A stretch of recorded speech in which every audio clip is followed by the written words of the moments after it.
Hey, good evening, everybody. It's Steve with Real Progressives.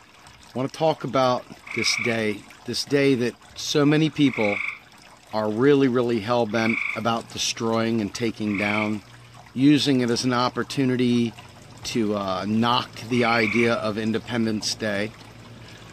I thought that we might change the name of it for tonight, and I'm going to call it Interdependence Day, because that's exactly what today is to me. Today is Interdependence Day.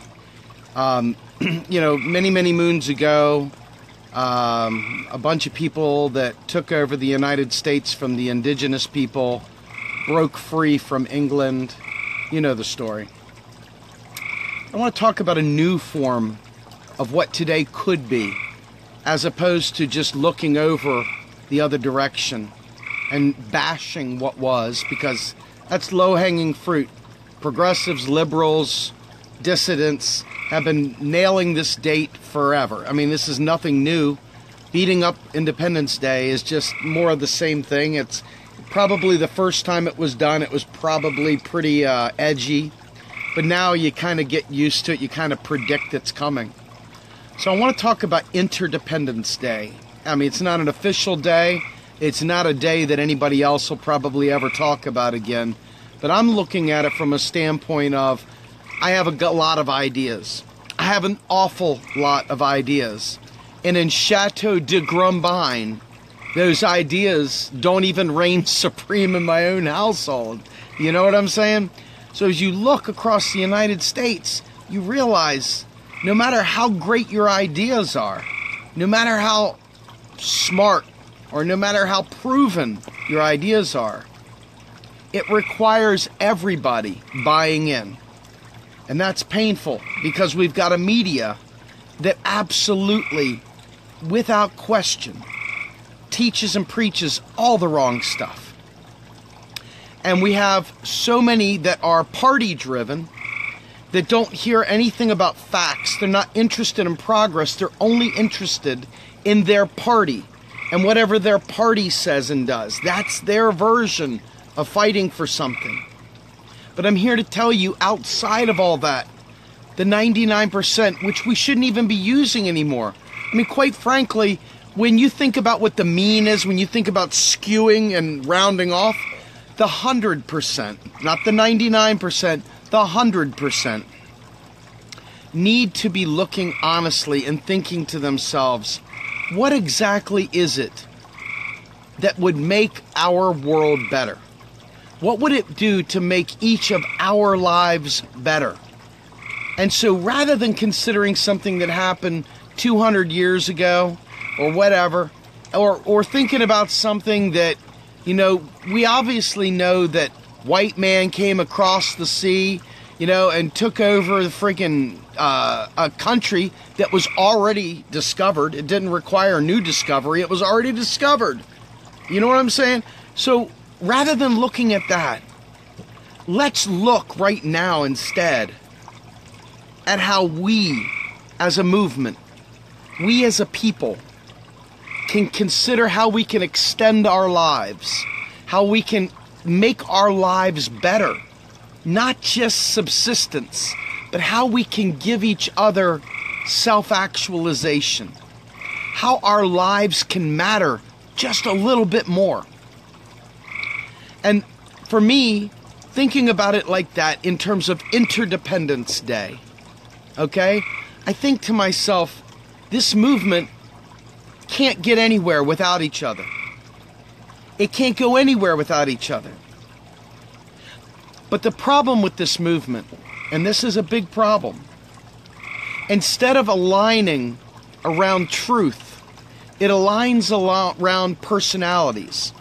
It aligns around people that you like better than others. It aligns by people who are exciting and really, got all their little fun things and they make you feel good and do whatever exciting things they do to make you get all excited, and that's your version of team. The reality is that there is an underlying truth. All of us have needs. All of us have wants. All of us have desires. And whether it be directly associated with another human being or whether it be just on our own. We have things that we want to make our lives more fulfilled, more enriched, higher quality. I mean, I get tired of waking up every morning just going, it's funny because I walk from a parking garage in Harrisburg, and I do the same walk every day. I go and I walk, and there's the same people I see every day at the same time every day with the same briefcase every day and the same well-coiffed hair and the same, whatever. And they're going to their little destination. They put their 8 hours in, and then I see them on the way out the door back out to the parking garage. And invariably, if I don't uncork a live stream, I think to myself, my God, I'm just walking through the rat race. I'm just literally walking through a maze, doing the same thing over and over and over and over and over again. And that, my friends, it's not living. It's not what I feel we were called to do. Now, to each their own, right? Some people like that shit. I, however, think to myself, what if we made things a little less competitive in terms of, how we have to overachieve just to survive? What if we decided that we were looking at the substance of people's character instead of the grade point average of their college transcripts? What if we made things just a little bit different? So as I think about Interdependence Day, I see people that struggled, and I watch the way that they come out of it. Some people come out of it saying, I never want another person to have to go through what I went through. Other people, however, come out of these situations and they say, well, I did it and it was character building, and so everybody should struggle too. That isn't how I roll. Full disclosure. I went to school. I went to college. And in high school, I graduated high school with a 1.67 GPA. I was a total fuck up. Total fuck up. Couldn't get out of my own way. I went to college, dropped out of everything, flunked out of every school I went to. Went to friggin' Charles County Community College, got an F in friggin' piano.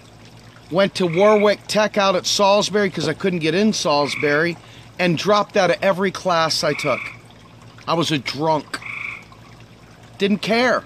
Didn't fucking care. Somebody else's dream was for me to go to college. It wasn't my dream. It was their dream. And I was following their dream. Now, to be fair, I did get my shit together, and I did decide, for all those sons of bitches out there that looked down at me for being a drunk, for not having my shit together, who wanted to tell me about the Lord and Savior Jesus Christ and how he was going to pull me out of this. And if I didn't accept it, I was going to hell. For all that, I decided that I was going to go back to school, and I was going to OD on college, and I was going to get so much school that I could walk around with a perpetual one-finger salute to all the haters, to all the people that had shit to talk. So I would fly all over the country doing my sales job. And instead of going out and enjoying the drinking and the dining, because I was sober now, I instead went back to my hotel room and cracked open my MBA book. I cracked open my technology management book. I cracked open my Master of Science books. I cracked open the 3 semesters of PhD books. And then I looked down at my student loans. I realized I had $127,000 worth of student loans. Holy fuck. You talk about revenge porn. This was revenge education. And what did it do? It gave me a frickin' noose about 120,000 deep. Right? And for what? For what? So I could tell some assholes that looked down at me to go fuck themselves? So I could climb a ladder that was being constantly ripped out from underneath me? Folks, there is a better way. There is a better way. I am a huge proponent of education. I love education like you wouldn't believe. I really do. There's nothing I find more intriguing than reading something or learning something. Maybe I'm a nerd. I'm okay with that. But on Interdependence Day, if you will, I look around and I know everybody's not wired the same, you know? Some are hunters, some are gatherers, some are intellectuals, some are whatever, right? I mean, we all have different things. Some are artistic. You know, and I remember hearing conservatives back in the day bad-mouthing liberal arts education. They were bad-mouthing the people that were learning philosophy. They were bad-mouthing the people that learned, all these liberal arts type things. And you look back over the course of history, and the Greeks, they were all about philosophy. The people that these conservatives hearken back to, there they were. Philosophers, artists, artisans. Friggin', they were sitting there building sculptures. They were painting chapels. They were doing amazing things. They were writing concertos. They were doing things that are no longer valuable, or if they are valuable, they're only accessible to the very, very wealthy in this country anymore. The average person cannot pursue their calling in life because it's just too damn expensive to do it on your own. If I could, I would love to have Scarlet Begonias and Fire on the Mountain playing in the background to complement the frog ensemble I have, because I just want to be happy. Now, I don't know about you all, but the Grateful Dead makes me very, very happy, with or without any substances. And it just makes me feel good. And there's no money in saying the Grateful Dead makes me feel good. There's no money in it. But the reality is that we all have things that make us feel good, and we don't have time. We don't have time in our lives while we walk to and from the garage to the office, and we sit down and we push paper from one side of the desk to the other. We've lost sight of what it means. We've lost sight of what it means to be human beings. We've lost sight of what it means to care about one another. You want to see some awesome stuff? Seriously, I'm on a dead kick like you wouldn't believe, so let's just go with it, okay? Watch some of the old Dead shows. Yeah, they're all fucked up. So what? They're all happy, and they're all dancing around, and they aren't caring. They're there, and everyone's accepting, and everyone's happy, and everyone's loving. Imagine this. Imagine every farm around America, all these plots of land, setting up just makeshift stages, and all of a sudden jam bands showing up out of nowhere. Build it and they will come, like, the baseball movie, Field of Dreams. Imagine jam bands coming all over the place, bringing the people together once again.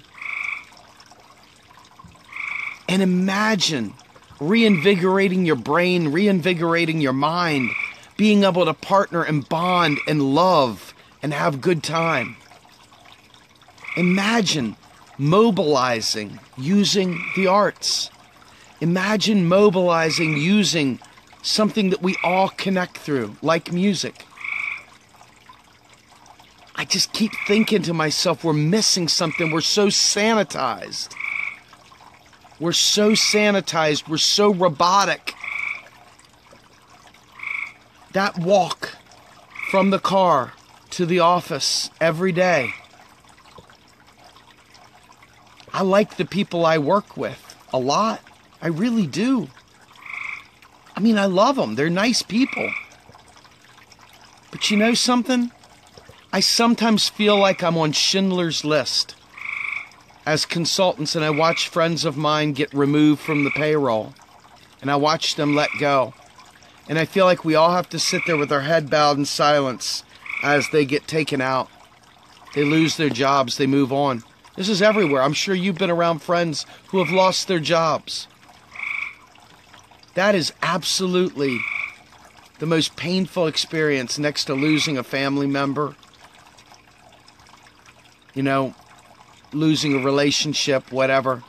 Losing your job. People die from this stuff. People absolutely die from this stuff.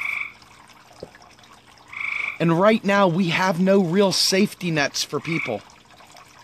There is no cushion fall. If you didn't save up a lot of money, if you didn't save up a shit ton of money, you get laid off, you're done, and your family suffers. There's got to be a better way. I'm not an anarchist, I'll tell you that right now. I believe in a good, strong central government. But I'll tell you one thing. I really, really, really love people. And I want to see people survive, and I want to see them thrive. And I'm tired. You know, when I was going through my stuff, I lost a 17-year career a few years back in 2009, right when the big crash happened. And one of the things that happened to me that was so devastating, my tractor didn't work, my car didn't work, my grass was 6 foot high. I could have been dead and bloated laying on the floor in my house, and not one of my neighbors drove by and knocked on the door to see if I was okay. Not one. That devastated me. My family's in Washington, D.C. I'm out here in central Pennsylvania. I could have been stinking like a rose, you know? Nobody checked, nobody nothing. That's not community, folks. That's not the way it should be. But that's how it is. That's how it's become.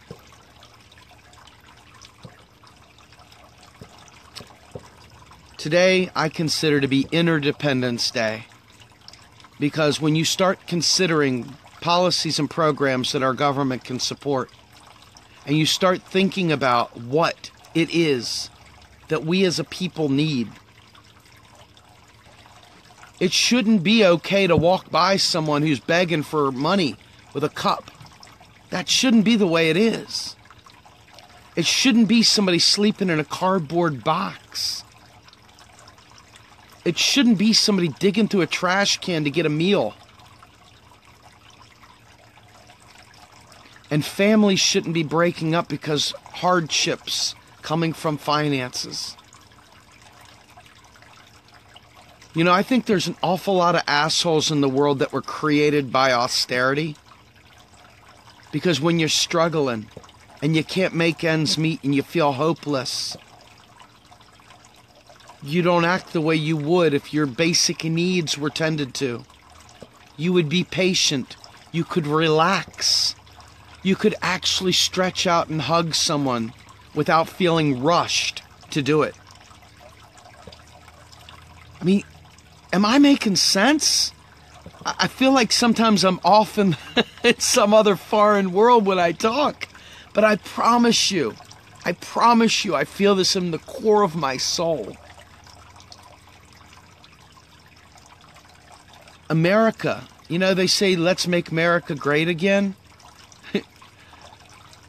You know, America has had moments of greatness. It has not been universally great for everybody, though. And if you want to make America great, maybe for the first time, we should be able to do that. We should be able to do that. You know, I think to myself, there was a lot of problems that occurred back in the day. A lot of horrible injustices have occurred throughout time. Think about the death of Emmett Till. And you think about the lynchings. And you think about all the slave labor. Not just African Americans, we're talking about Chinese. We're talking about internment camps with the Japanese. We're talking about the way we treat Muslims today. And you know what? There's a lot of shame to be had for that. But you know what is a more excellent way of fixing that? Rather than pummeling people and making them feel like shit, we could just love people. And I mean this. This is truly not like, hey, peace and love, folks. I'm just telling you point blank. People make a lot of mistakes. Think about this. If you understand that our government has cut spending in such ways that many people are hurting and act in a way that would not be the way they would act if their basic needs were tended to. If we stop piling on regular people who are living hand to mouth, paycheck to paycheck, that are in between jobs, that have no hope, that sit there and hide in the bedroom and turn the lights out and they don't talk to anyone, that slit their wrists, that sit there and shut the garage door and turn the car on and suck the fumes, that sit there and hang themselves in the basement when nobody's looking, that take a bunch of pharmaceutical drugs to go to sleep and never return. That is all preventable. Every single bit of it is preventable. So on Interdependence Day, for us, we need to understand some basics. We've got to get our head out of our ass and stop repeating the lines of our oppressors. You all know me. I talk about economics round the clock. And there's a reason for that. This entire discussion tonight so far had an underlying factor of economic justice for all races, creeds, and colors and genders. For all people, generational poverty is a political decision. It is not because people are stupid or genetically inferior or somehow or another lazy or worthless. Everybody's fight is everybody's fight, even if you don't realize it, because we are interdependent on one another.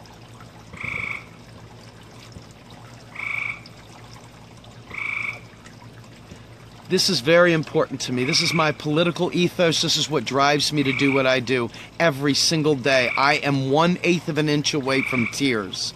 I am constantly this close to tears because of the pain that I've suffered and the pain that I know others suffer through. And I'm not talking about pain like mine, which was, quite frankly, it was more than I could stand, but that doesn't mean that others don't have it worse. Because they do. They do. And when you know that you've taken care of your college education, and you know that you've taken care of putting money into a 401k and all the things they tell you to do, and your life still sucks, your life is still difficult. I mean, difficult in a way that is unnecessarily so. How much worse is it for those who don't have access to means, who don't have entree into professional lives, who don't have the ability to break away from raising small kids because dad's in jail and they've got to work 3 jobs? Poverty is a political decision, and so is the harsh reality of the way we treat each other within the workplace. Folks, I advocate for a federal job guarantee so no one ever is in destitution. I advocate for expanded Social Security so that people that don't choose the voluntary federal job guarantee have access to Social Security so that they too can make life choices that affirm their values. But we don't have critical mass. We don't. Folks, as we enter into 2018 and 2020, we're still left with really, really, really bad candidates. We're left with people that are a little bit better than others, but they don't know economics, so they're going to say a lot of the right things, but their follow-through will be very, very poor. Their inability to see a larger reality, their inability to sell a different narrative. Many of you all will get excited about Tulsi Gabbard. Many of you will get excited and hope that Bernie Sanders runs again. Many of you will be pushing a green candidate of some variety or another. Many of you don't care, but you'll follow whatever. Folks, I'm here to tell you, I don't want to live in a society that is the way it is now, where it's just harsh and cruel.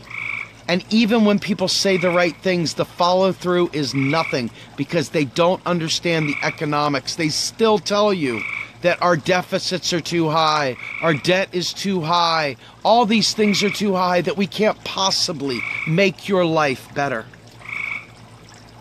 And so they give you breadcrumbs and say, be satisfied. Aren't we great? Look at us. Look at what we just did. Folks, there's a lot of people that would break their arm patting themselves on the back for Fight for 15. I'm here to tell you $15 an hour is not a living wage. So a guy falls into a creek, and the creek is running really, really fast. And his foot gets stuck in a rock, and he can't get his leg unwedged.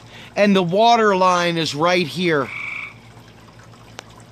That's $15 an hour, my friends. Here's $16 an hour. Here's $17 an hour. Here's $25 an hour. Now they can breathe. Now they can think. Now they can buy time. Now they can make some different choices for their lives. But this Fight for 15 crap, don't pat yourself on the back. People are still not living. People are still not able to survive on 15 an hour. Don't you dare get complacent. Don't you dare allow people to suffer that way without standing up and fighting. Folks, it's all there for us. The tools are there for us. This is about interdependence on one another. When you see someone else struggling, that should be your struggle too. And when you see politicians fanning the flames of debt and deficits, don't give them 5 minutes of your time unless you're there to teach them about economics. Because that is the reason why all these things are fucked up. It's not because people don't have good ideas. Shit, we got good ideas out the wazoo. It's not because people don't like being a progressive. People love being a progressive. It's not because people don't want better for their kids. They just don't know how to get it. And so rather than do anything, we march in place. And we walk from the parking garage to the office again. And we see the same guy with the same tie on every day. And we keep going through the motions. Do you know I've got at least 30 articles that I want to write in my head right now, and I can't find the time to write them? Do you know that I have things that I really want to do that I feel like would benefit my family and society in a major way that I just don't have time to do? And the flip side to that is, if I did have time to do it, then we would be starving. I wouldn't have a job. And I need my job, and I love my job. But there is a better way. And it's up to you all to push away the conspiracies, fight through the nonsense, and stand tall for economic truth, so we have the foundation to unfuck America. That's my message on this Interdependence Day. Have a good one, everybody. I love you all. Have a good one. Bye-bye.